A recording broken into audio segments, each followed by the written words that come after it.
នឹងមានអ្វីកើតឡើងនៅពេលដែលម៉ែដំម្នាក់នេះស្រស់ស្អាតខ្លាំងពេកដែលធ្វើឲ្យបរិសុទ្ធគ្រប់រូបគិតថានឹងចង់វាយឡើងជាមួយនឹងនាងអ៊ុយធ្វើសាប៊ូជ្រុះចាំជួយរើសឲ្យណាចាស់ភាពយន្តបានចាប់ផ្ដើមឡើងនៅពេលដែលតួអង្គស្រីរបស់យើង Jennifer កំពុងតែដើរយ៉ាងស្រស់ស្អាតហើយសូម្បីតែប៉ូលីសក៏នៅតែលួចសម្លឹងមើលនាងបន្ទាប់មក Max គេក៏បានដើរចូលមកសួរថាចង់តាណាដែរស្រីស្អាតតែយប់នេះទំនេរទេទៅដើរលេងជាមួយនឹងបងដែរអត់នាងក៏បានឆ្លើយទៅវិញថាគុំមករំខានខ្ញុំមុនពេលដែលនាងត្រូវទៅផ្ទះ Dolly ពីព្រោះយប់នេះ Dolly ហើយនឹងប្តីរបស់គាត់ត្រូវទៅជប់លៀងនៅផ្ទះមិត្តភ័ក្តិរបស់គាត់ហើយដោយសារតែ Harry គាត់បានថឹកស្រាលដូច្នេះគាត់ក៏បាននិយាយសរសើរ Jennifer នៅចំពោះមុខប្រពន្ធរបស់គាត់ថាមេដោះគួរឲ្យស្រឡាញ់ខ្លាំងណាស់ហើយនៅខណៈពេលកំពុងជិះឡានប្រពន្ធរបស់គាត់ក៏បានត្អូញត្អែហើយនិយាយថាមិនទុកចិត្តតួឯកស្រីរបស់យើងនោះទេដោយសារតែភ័យខ្លាចថានាងអាចនឹងលួចនាំមិត្តប្រុសរបស់នាងចូលមកក្នុងផ្ទះនៅខណៈពេលដែលពួកគេមិននៅហើយនៅពេលនោះ Harry គាត់ស្ដាប់តែឃើញ Jennifer អង្គុយស្លៀកពាក់សិចស៊ីនៅក្នុងឡានតែធ្វើឲ្យគាត់ស្ទើរតែជួបគ្រោះថ្នាក់ចរាចរណ៍ដែលសំណាងល្អដែល Dolly គាត់បានស្រែកខ្លាំងៗនឹងត្អូញត្អែថាអ្នកសាកគិតមើលប្រហែលជានាងក្មេងហ្នឹងអាចលួចចូលទៅងូតទឹកនៅក្នុងអាងពេលដែលយើងមិននៅផ្ទះក៏អាចថាបាន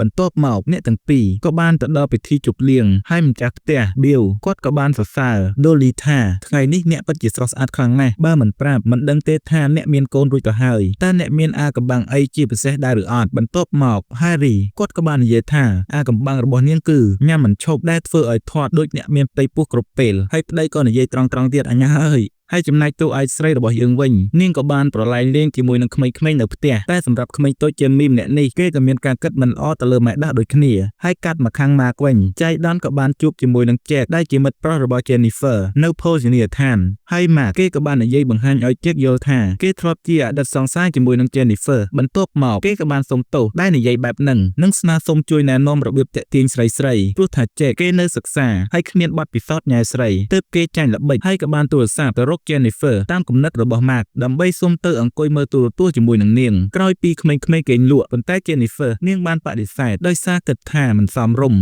ដូច្នេះនាងក៏បានដាក់ទូរស័ព្ទចោលក្រោយមក Mark គេក៏បាននាំ Jack ទៅចូលរួមពិធីជប់លៀងនិងបានណែនាំឲ្យស្គាល់ឪពុកម្ដាយរបស់គេដោយបានប្រាប់ថា Jack គឺជាមិត្តប្រុសរបស់ Jennifer ដែលធ្វើឲ្យ Harry ដែលនៅឈរនៅទីនោះមិនចូលចិត្ត Jack ឡើយហើយ Mark គេក៏បានសុំខ្ចីសោឡានពីឪពុកបន្ទាប់មកពួកគេទាំងពីរក៏បានចាក់ចេញពីកម្មវិធីជប់លៀងហើយ Harry ក៏នឹកសង្ស័យថា Jack ប្រហែលជាកំពុងចង់ទៅធ្វើអីជាមួយនឹង Jennifer នៅផ្ទះរបស់គាត់ច្បាស់ណាស់ដូច្នេះគាត់ក៏បានដើរទៅរក Dolly ហើយនិយាយថាគាត់ចង់ត្រឡប់ទៅផ្ទះដើម្បីពិនិត្យមើល Dolly ក៏បានតបថានាងមិនបានអារម្មណ៍អ្វីអំពី Jack ទេប៉ុន្តែបារម្ភពីប្តីរបស់ខ្លួនឯងថានឹងទៅធ្វើអីជាមួយនឹងម៉ែដោះនៅឯផ្ទះនៅពេលដែល Harry ត្រូវនាងចាប់បានគាត់ក៏បានងើបដើរចេញទៅដោយមិននិយាយអ្វីនេះបានធ្វើឲ្យ Dolly មានអារម្មណ៍ស្អប់ខ្ពើម Harry ហើយចាប់ផ្ដើមគិតថាចង់បាន Bill មកធ្វើជាប្តីវិញព្រោះគេបានសរសើរនាងថាស្រស់ស្អាតមុនពេលដែល Dolly គាត់បានស្រមៃថាគាត់បានវាយឡើងជាមួយនឹងប្តីមិត្តភ័ក្តិរបស់គាត់បន្ទាប់មក Jack ហើយនិង Max ក៏បានបើកឡានមកដល់ផ្ទះរបស់ Harry ហើយ Jack គេក៏បានចូលទៅរក Jennifer ហើយ Max គេក៏កំពុងគិតថាយប់នេះគេនឹងអាចបានវាយឡើងជាមួយនឹងនាងហើយនៅពេលដែល Jennifer នាងឃើញថា Jack មករកដល់ផ្ទះនាងក៏បាននិយាយថាគេធ្វើខ្លួនមិនល្អដោយមិនព្រមឲ្យ Jack ចូលមកក្នុងផ្ទះព្រោះនាងកំពុងធ្វើការនាងប្រាប់ថាថ្ងៃក្រោយចាំនិយាយគ្នា Jack ក៏មានអារម្មណ៍ខកចិត្តហើយបានប្រាប់ឲ្យ Max ត្រឡប់ទៅផ្ទះវិញប៉ុន្តែ Max មិនព្រមត្រឡប់ទៅវិញព្រោះគេមានបំណងអាក្រក់គិតចង់វាយឡើងជាមួយនឹង Jennifer បន្ទាប់មកពួកគេក៏បានទៅលួចមើលនាងនៅមាត់បង្អួចហើយខណៈពេលដែល Jack កំពុងលួចមើល Jennifer ពីចម្ងាយគេក៏ចាប់ផ្ដើមស្រមៃថាបានធ្វើអ្វីៗជាមួយនឹងនាងចំណែកឯ Harry វិញគាត់ក៏អត់គិតមិនបានថាបើគេត្រឡប់ទៅផ្ទះឥឡូវនេះអាចនឹងបានឃើញរឿងរ៉ាវដែលកំពុងកើតឡើងជាមួយនឹង Jennifer បន្ទាប់មកគេក៏បានដេញ Jack ឲ្យចេញពីផ្ទះដើម្បីសល់គាត់ហើយនឹង Jennifer ទៅពីរនាក់ហើយប្រាប់នាងថាបើនាងជាក្មេងល្អហើយស្ដាប់បង្គាប់គាត់នឹងរក្សារឿងនេះជារឿងសម្ងាត់និងមិនប្រាប់នរណាទាំងអស់ពេលគាត់គិតឃើញបែបនេះ Harry គាត់ក៏បានប្រាប់ប្រពន្ធរបស់គាត់ថាដៃសុំចេញទៅផ្ទះមួយផ្លែតសិនព្រោះមិនសូវស្រួលខ្លួនហើយឈឺក្បាលលេបថ្នាំរួចចាំគាត់ត្រឡប់មកវិញ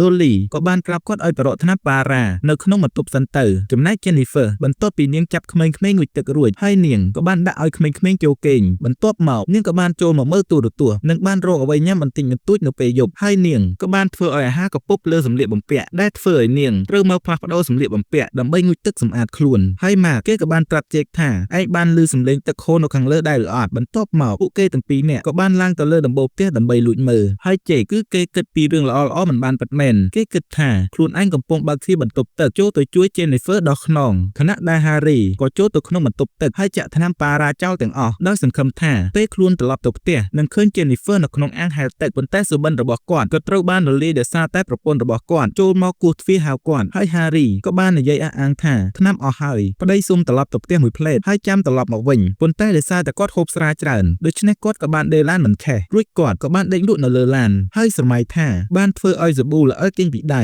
ហើយគាត់ក៏បានលេងសប្បាយជាមួយតួឯកស្រីរបស់យើងនៅក្នុងអាងទឹកហើយហេតុផលដែល Harry គាត់ដេកឡានមិនខេះនោះព្រោះថា Dolly បានលាក់កូនសោឡានហើយគាត់ក៏បានគិតដូចគ្នាថាខ្លួនឯងនឹងបានទៅវាយឡើងជាមួយនឹងប្តីមិត្តភក្តិរបស់គាត់ហើយសូម្បីតែក្មេងប្រុសតូច Jamie គេក៏មានគំនិតដូចគ្នាដោយស្រមៃថាខ្លួននឹងកំពុងលួចមើលម៉ែដោះស្រីស្អាតរួចតួឯកស្រីរបស់យើងក៏បានឮសំឡេងនាងក៏មិនបាននិយាយអ្វីដែរថែមទាំងបាននិយាយថាបើចូលមកហើយជួយដោះខ្នងឲ្យបន្តិចមករួច Jamie គេក៏បានធ្វើសាប៊ូល្អិតចេញពីដៃហើយ Edmund ឆ្ងល់ខ្លាំងមែនទែនថាប្រុសៗនៅក្នុងរឿងនេះគឺគ្មាននរណាម្នាក់កាន់សាប៊ូជាប់សំបីតែម្នាក់ហើយ Mark ក៏បានធ្វើជែកថាពេលឯងនិយាយជាមួយ Jennifer តើនាងបានចាក់សោទ្វារដែរឬអត់ហើយពេលដឹងថាទ្វារមិនបានចាក់សោពួកគេទាំងពីរនាក់ក៏បានបើកទ្វារចូលដោយសម្ដែងថាខ្លួនគេស្រវឹងខ្លាំងពេកបើសិនជាបើកបរអាចនឹងមានគ្រោះថ្នាក់ Mark គេបានសុំផឹកកាហ្វេមួយកែវសិនទៅJennifer នាងក៏បានយល់ព្រមទាំងមិនសប្បាយចិត្តដោយសារតែនាងយល់មុខដល់ជែកចំណែកខាង Dolly វិញគាត់ក៏បានចូលបន្ទប់ទឹកទៅយំដោយសារគិតថាប្តីខ្លួនអាចនឹងទៅមានអីជាមួយនឹងម៉ែដោះនៅឯផ្ទះ Bill គាត់ក៏បានចូលមកលួងចិត្តរបស់នាង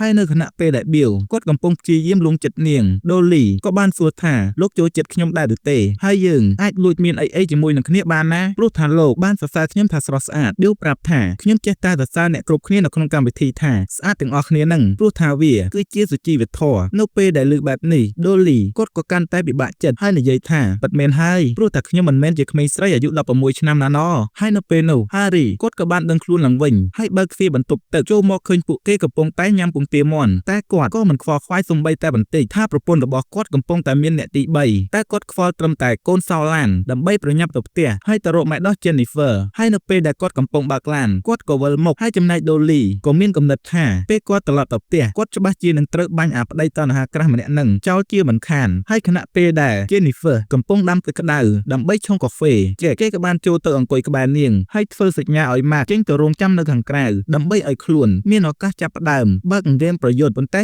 គេក៏បានប្រព្រឹត្តខ្លួនមិនសមរម្យបណ្ដាលឲ្យ Jennifer ខឹងហើយសួរថាតើអ្នកទាំងពីរមានផែនការអ្វីប៉ុន្តែពេលនោះ Mark គេក៏បានសម្ដែងធ្វើជាមនុស្សល្អដោយបានប្រាប់ចេកថាឯងមិនគួរធ្វើបែបនេះចំពោះនាងនោះទេបន្ទាប់មកពួកគេទាំងពីរក៏បានឆ្លោះប្រកែកគ្នា Jennifer ក៏បានប្រាប់ឲ្យពួកគេត្រឡប់ទៅផ្ទះវិញដោយនាងមិនចង់ឲ្យមានបញ្ហាប៉ុន្តែ Mark ក៏បាននិយាយចាក់ដោតដែលធ្វើឲ្យចេកមានការយល់ច្រឡំថា Jennifer ធ្លាប់មានអីជាមួយនឹង Mark ពីមុនមកទើបធ្វើឲ្យចេកគេបានខឹងហើយក៏បានទះមុខនាងមួយកំភ្លៀងក្រោយពីបានដឹងការពិតចេញពីមាត់តួឯកស្រីរបស់យើងថានាងមិនបានស្គាល់ Mark មកពីមុនឡើយចេកដែលបានដឹងថាខ្លួនត្រូវគេបោកប្រាស់ក៏ស្ទុះទៅវាយតែម្ដងតែគេបែរជាវាយមិនឈ្នះ Mark ហើយ Mark ក៏បានវាយគេដល់សន្លប់ Jamie ដែលបានឮសំឡេងឆ្លោះប្រកែកគ្នាគេក៏ប្រញាប់រត់ទៅយកទូរស័ព្ទពេលទំនាក់ទំនងទៅប៉ូលីសខណៈពេលនោះ Mark គេគិតចង់ធ្វើរឿងមិនល្អទៅលើតួឯកស្រីរបស់យើងប៉ុន្តែសំណាងល្អដែលនាងរត់លឿនរត់ចេញពីផ្ទះបានទាន់ពេលហើយនៅពេលនោះ Harry គាត់ក៏បានបើកឡានមកដល់ហើយក៏បានបើកបុក Mark បណ្ដាលឲ្យគេស្លាប់ភ្លាមហើយរឿងរបស់យើង